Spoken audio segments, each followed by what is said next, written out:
belie their very mechanistic contentions. The fatalistic agility of the mind of a materialist forever disproves his assertions that the universe is a blind and purposeless energy phenomenon. The mechanistic naturalism of some supposedly educated men and the thoughtless secularism of the man in the street are both exclusively concerned with things. They are barren of all real values, sanctions, and satisfactions of a spiritual nature, as well as being devoid of faith, hope, and eternal assurances. One of the great troubles with modern life is that man thinks he is too busy to find time for spiritual meditation and religious devotion. Materialism reduces man to a soulless automaton and constitutes him merely an arithmetical symbol finding a helpless place in the mathematical formula of an unromantic and mechanistic universe. But whence comes all this vast universe of mathematics without a master mathematician?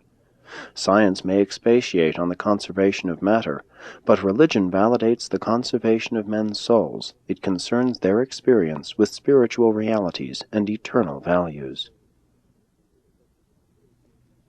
The materialistic sociologist of today surveys a community, makes a report thereon, and leaves the people as he found them. 1900 years ago, unlearned Galileans surveyed Jesus giving his life as a spiritual contribution to man's inner experience, and then went out and turned the whole Roman Empire upside down.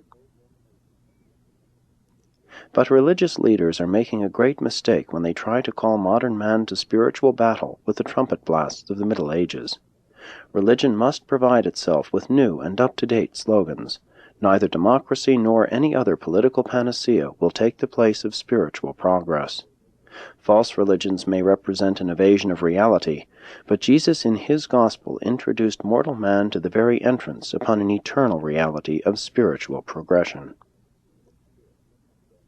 To say that mind emerged from matter explains nothing. If the universe were merely a mechanism and mind were unapart from matter, we would never have two differing interpretations of any observed phenomenon.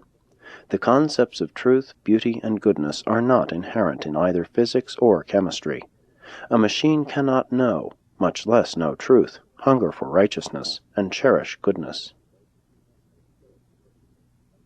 Science may be physical, but the mind of the truth-discerning scientist is at once supermaterial.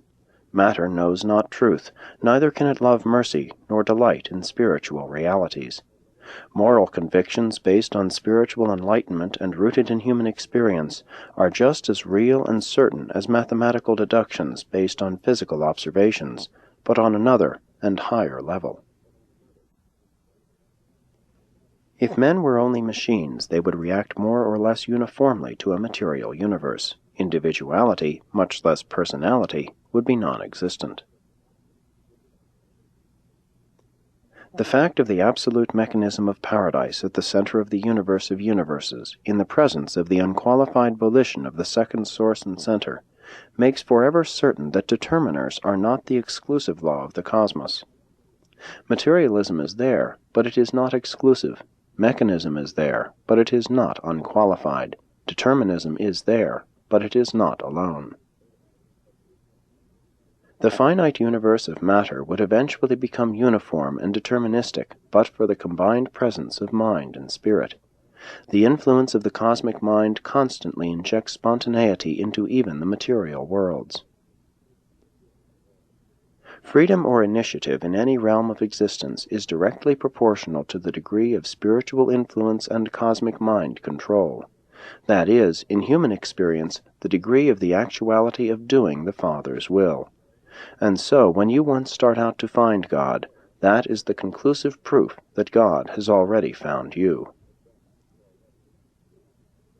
The sincere pursuit of goodness, beauty, and truth leads to God, and every scientific discovery demonstrates the existence of both freedom and uniformity in the universe.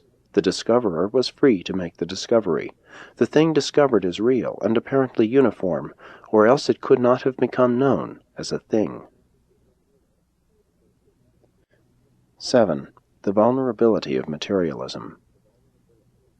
How foolish it is for material-minded man to allow such vulnerable theories as those of a mechanistic universe to deprive him of the vast spiritual resources of the personal experience of true religion.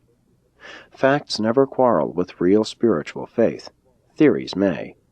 Better that science should be devoted to the destruction of superstition rather than attempting the overthrow of religious faith, human belief in spiritual realities, and divine values.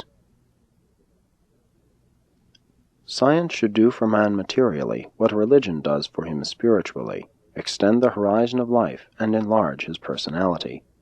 True science can have no lasting quarrel with true religion.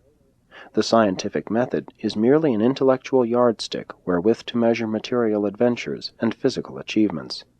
But being material and wholly intellectual, it is utterly useless in the evaluation of spiritual realities and religious experiences.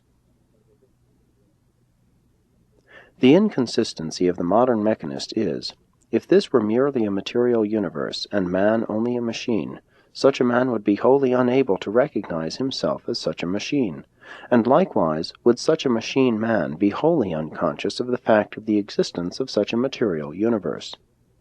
The materialistic dismay and despair of a mechanistic science has failed to recognize the fact of the spirit-indwelt mind of the scientist, whose very supermaterial insight formulates these mistaken and self-contradictory concepts of a materialistic universe.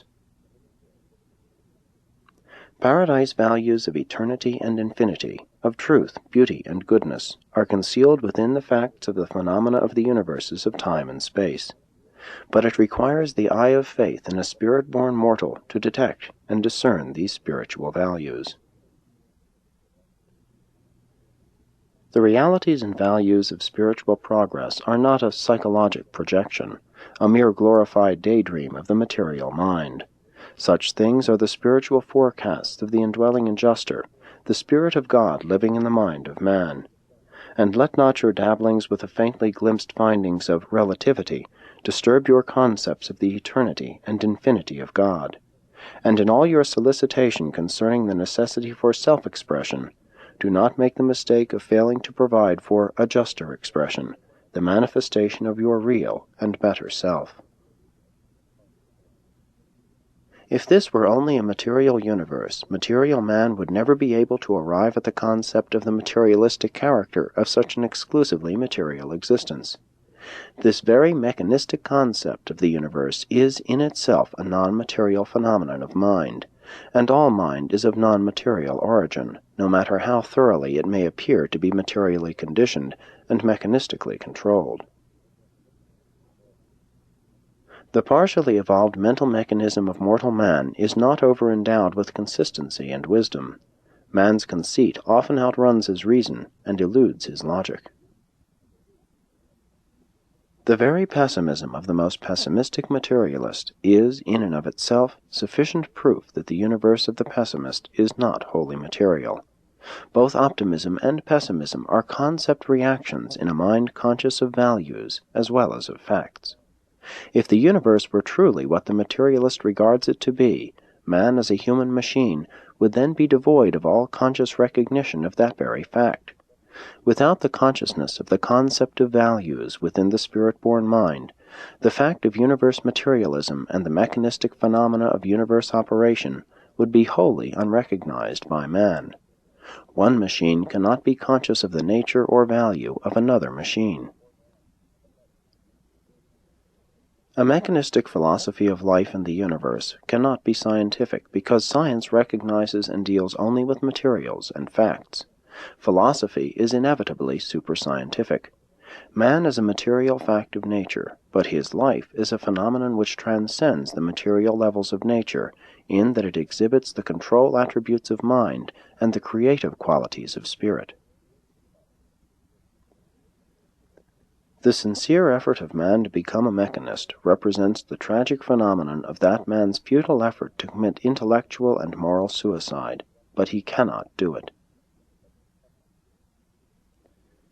If the universe were only material and man only a machine, there would be no science to embolden the scientist to postulate this mechanization of the universe. Machines cannot measure, classify, nor evaluate themselves. Such a scientific piece of work could be executed only by some entity of supermachine status.